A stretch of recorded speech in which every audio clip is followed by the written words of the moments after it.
The second thing, to fight for wisdom with our money, we must learn contentment. Contentment is a virtue that eludes most, including those of us that are Christ followers. Like the famous song by the Rolling Stones, people declare, "I can't get no satisfaction." Remember, Paul said in verse 8, "So if we have enough food and clothing, let us be content." How can we know if we are content? Well, we can tell if we are content by our shopping habits.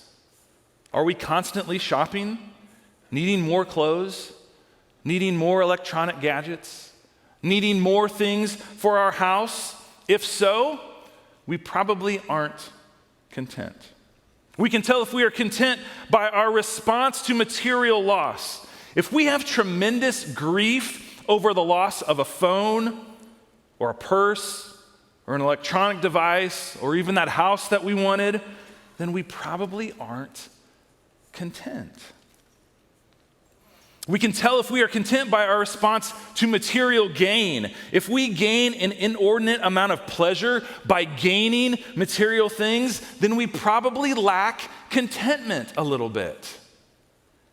But friends, it's really hard, I'll be honest, it's really hard to learn to be content in our society because our society breeds discontentment.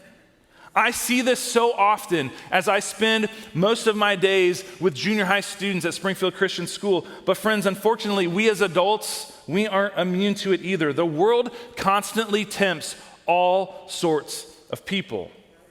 We need this type of body, this type of skin, this type of education, this type of job, this type of car, this type of house.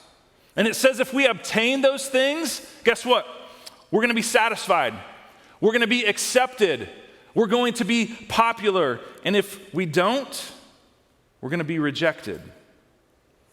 And so I think for a lot of these reasons, a lot of people in our world are dissatisfied. They live in a world where they're depressed.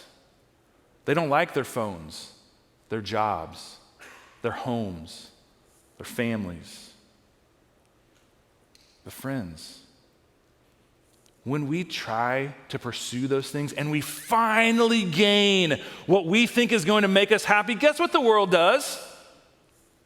The world changes its standard on us again so that we feel that discontentment in our hearts. Many people in our world are in a constant pursuit of something that they can never achieve. And this pursuit is causing our society to fall apart.